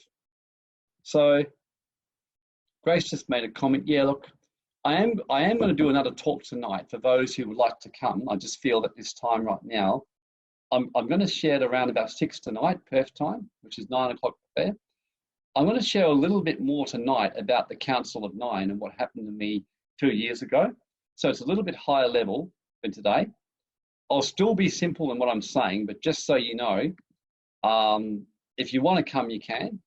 We'll get a link. I might even ask Edward if he can create a link and put it up here. Sam, because I was given a series of instructions for humanity and what was to come, but I was not permitted to fully reveal it at this time. And yeah, so that's why I said it'll be a little bit more kind of instructional on a bigger picture level, which is kind of a preparation more. So it's not going to tell you all the things you must do for right now. It'll more just guide you as to what's going to come next, so you can kind of start to ponder, mentally get yourself ready and allow yourself to move into that space so you're ready for it. So Sam's in straight away. Yeah, I love it, Sam. So yep, I've got one in already. So look, I don't mind if only 4 or 5 people come. I really don't. I would rather have 4 or 5 people tonight who are just really, 100% in. That's where I'm at right now. Because I really do want Australia and do our key areas and families protected. I really do. I'm an oldest son, and those of you who are oldest children know that you want to protect your families. Deep down in all my strength and hardness, I'm a huge softie. Grace will tell you, and others, I cry a lot. I have often given up a lot of money many times to help people out and rescue people, sometimes irresponsibly when I really shouldn't have given money to them. Being far too soft in business and often too kind to staff, and fortunately now I've got Grace helping me because she's kind, but she's much harder than me in that area. And so yeah, look, that's just where I'm at. So yeah, look, Edward, if you can do me a favor and just, I'm not sure how we can do this. What we might do is we'll do up a link, and then straight after the webinar, we'll just put something on Facebook, on the City Awakening Facebook page, or on Warren Black's, on my personal page. So I'm presuming you're all friends. So Edward, if you could, I don't know if you can do it now or we're already on Zoom. I'm assuming not, but if you can create a link right now, do it. If you can't, that's fine. Maybe go to another computer, and then we can put it in the text chat as well. But it will be on Facebook. Use the same link as we're using now, Warren. Can we do that, can we? Of course we can. Oh, okay. That's easy.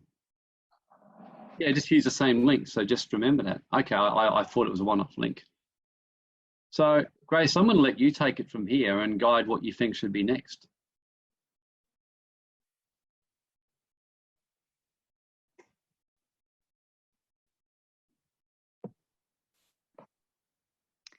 Thanks, Warren. I must say that was a really brilliant sharing from you. Your heart and your mind were all in one, and your compassion was really coming through for the people. Not saying that it wasn't before or previous, but I love, you know, the skill and the talent that you've been given is to be able to interpret the scriptures, because it's so difficult to really understand and get your head around the metaphors and the parables, everything that the scripture talks about. And it's one of the most challenged book in the whole history of time. And to be able to simplify it and also match what it means to life in general, you did that really, really well, I must say. So thank you. Well, I'm learning, so. Yeah, it helps when you slow down, and your voice was very meditative, and particularly in the times of a lot of chaos right now, it's required to do that. So really what I would like to say is, with what's happening now, the first things first is take stock, take inventory of what's going on for you. That's the first rule of thumb. For example, when you go on the plane, and they go through the emergency procedure with you, what do they recommend? They recommend to put the mask on you first before your children.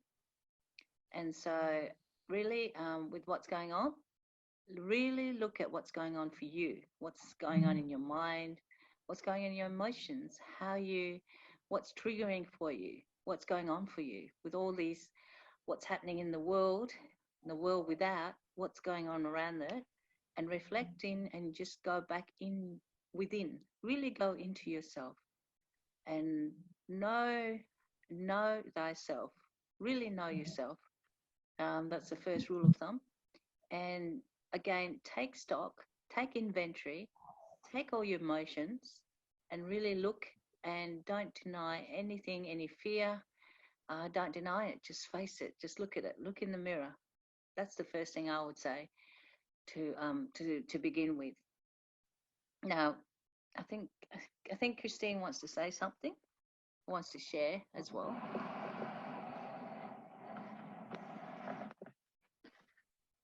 First of all, Warren, thanks very much for going through all of that. For me, when you go through the scriptures and break it down and bring it to the practical, it really makes sense. And it was interesting that I'm starting to recognize, and it came out clearly for me today, was the metaphors. For instance, when you were talking about, the tabernacle and the coven? Well, the whatever that was, tent. the tents.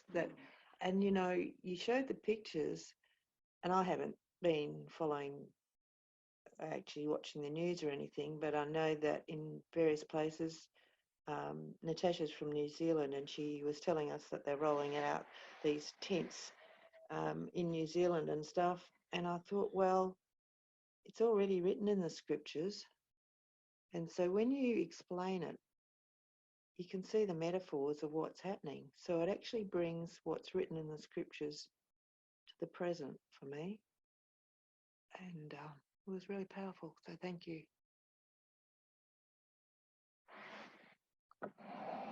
My pleasure. Thank you. So New South Wales and Victoria have just announced comprehensive lockdown, have they? Yeah, we're in 48 hours. Even today, after all that was happening, Manly Beach had over 1,000 people. So unfortunately, the Dumb and Dumber Award's going to go to New South Wales and Australia, and probably Victoria will win the second place. In South Australia is locking down its borders. Northern Territory locked its borders, as has Tasmania. So West Australia, right now in Queensland, the only two places that haven't, which interestingly goes in the exact order with what the underground movement and Daniel told us, Grace, where he talked about the level of consciousness, where he said Australia, West Australia was best, then Queensland, and then the rest of them, he said he just didn't like going there. Yeah, Famita said it's locked down in Chicago as well.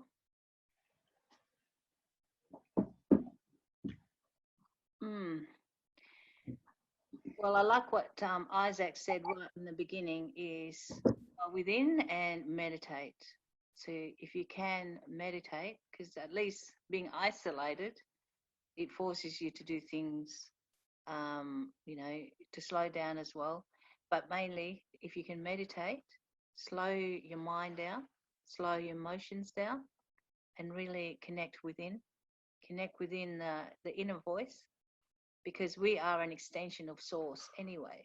So when you really grasp that you are an extension of source, just come back within and filter through the peace that only you can find within. You can't find it in the world without. You can only find it within. So I really encourage you some time to meditate, really connect again within yourself, know yourself, and take stock with all your emotionals, with what's going on. And again, as I say, reach out to us. And I do a lot of sessions with people, and to bring you into balance and to see an even perspective. Because as I do a lot of work through John DeMartini as well, and I love his work in terms of he brings in the quantum physics, transformation, and the science into the scriptures, and the science gives us the evidence of the spirit. And as he says, masters live in the world of transformation, not one of gain or loss. The masses, on the other hand, live in the illusion of gain and loss.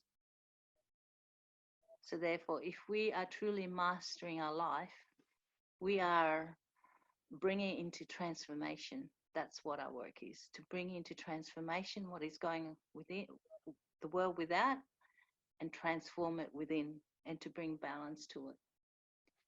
So that would be my last word. So Warren, if you got any last word, perhaps we can meet again tonight and continue to just touch base with one another and strengthen each other, because this is a time to really strengthen one another energetically and mentally and emotionally. See, the funny thing is, Sammy, my partner, made a bit of a joke to me. She said, well, considering we've lived our life as a hermit the last few years, to the point where my family says, why do we never see you? I said, nothing's changed. I hardly leave my house apart from doing exercise anyway. And yeah, so look, my comforting words really is that what I have been saying to people, and it's only a minor comfort for now, I said most of what's going to happen in Australia will happen, I'm predicting, by somewhere between the 29th to 31st of March, it will calm down. And the reason I'm saying that is that, as well as spiritually, astrologically, the 29th of March is the end of the Mercury retrograde cycle.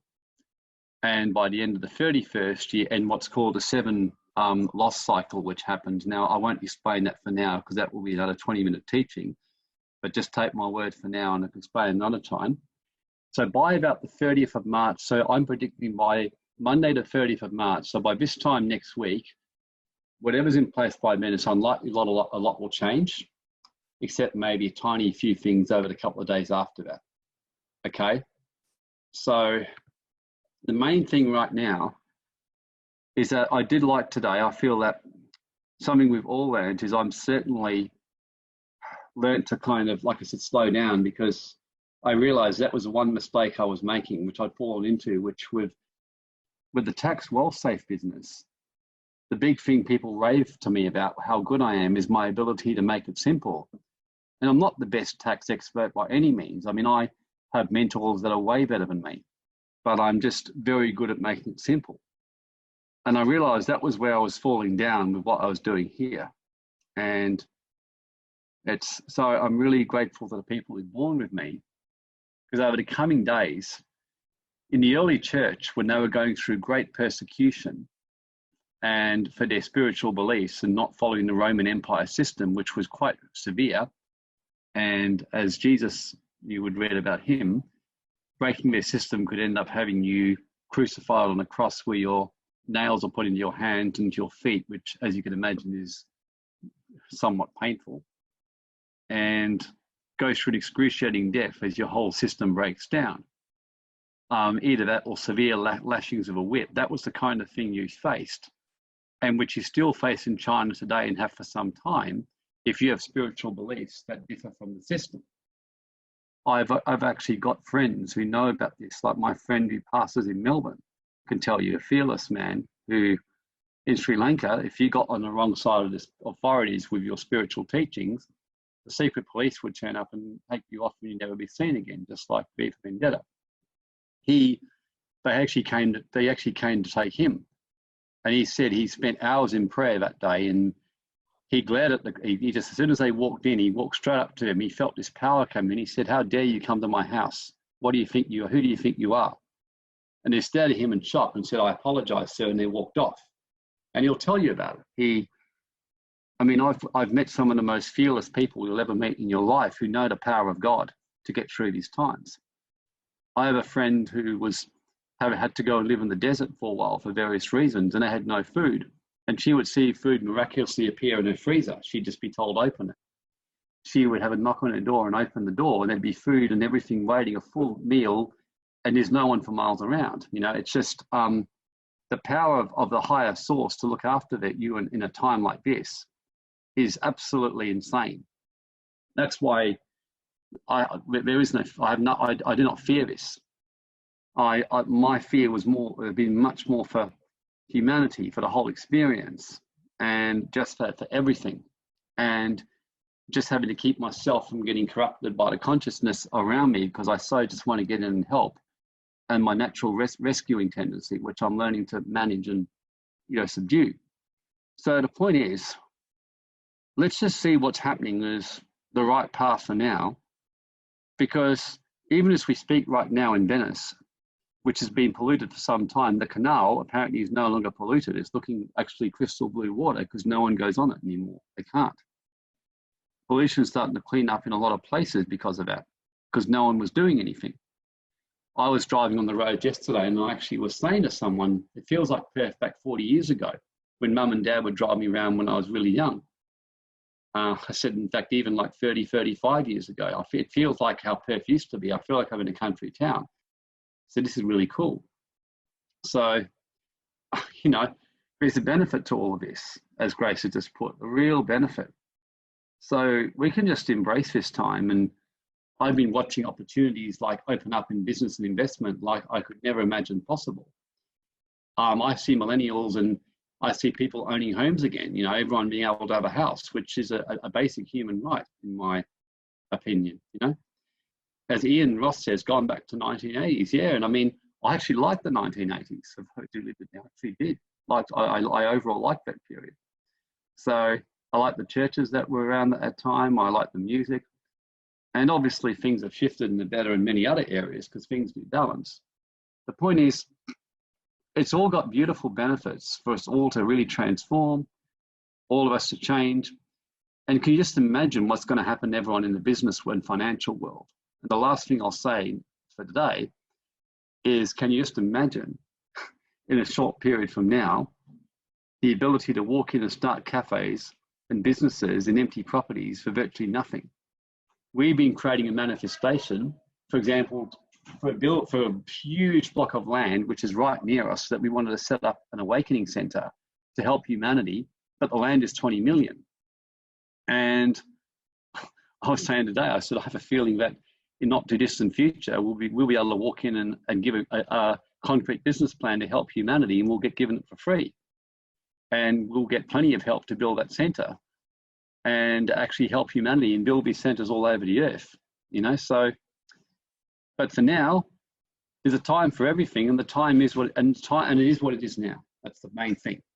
So let's embrace it. Just so we know, just so I've got an idea. So there's a few coming tonight. So Yep. So if you want to just give us a yes, who's coming tonight again, that would be great. Yep. Okay, great.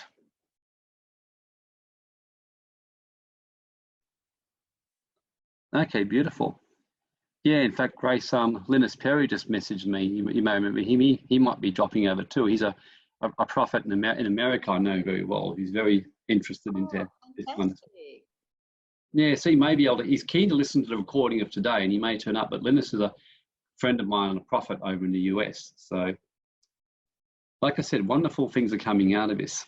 So, good to hear from him as well. Oh no, absolutely. If Linus comes tonight, I'll ask him to briefly share. You know, he's a. Oh, you guys would be blessed to actually hear from this man. Yeah, he was an ex-CIA. I forgot to mention he was very high up in the government years ago, and was involved in. CIA guy. Yeah, he was involved in the way they kill people with untraceable poisons. When the CIA wanted to get rid of people, so he taught us a lot about what really went on, and he was one of the underground guys. He ran a mainline church, but he used to be ex-military, ex-army, very tough man physically, and yeah, he was involved in the direct CIA programs and hire. And when he had a powerful experience with Christ, he decided to leave there and got protected. And so he taught us a little bit about what goes on. So he's a very interesting guy to talk to. He doesn't talk about it when he preaches and that to people, but privately. And if he knows that we've got an awakened group, we might be able to get him to share one or two things. He normally doesn't say much though. So, okay, everyone. So look forward to seeing you, and let's raise our planet's vibration and let's enjoy our lives and help our neighbours. Well, before you go, Warren, how about time? Would 6 o'clock suit everyone? 6 o'clock our time? Let's do 6 o'clock. Yeah. Yeah. Okay, 6 p.m. Perth time. Yes. Great. All awesome. Right. Thanks for being here, everybody. We'll see you later. Thank you.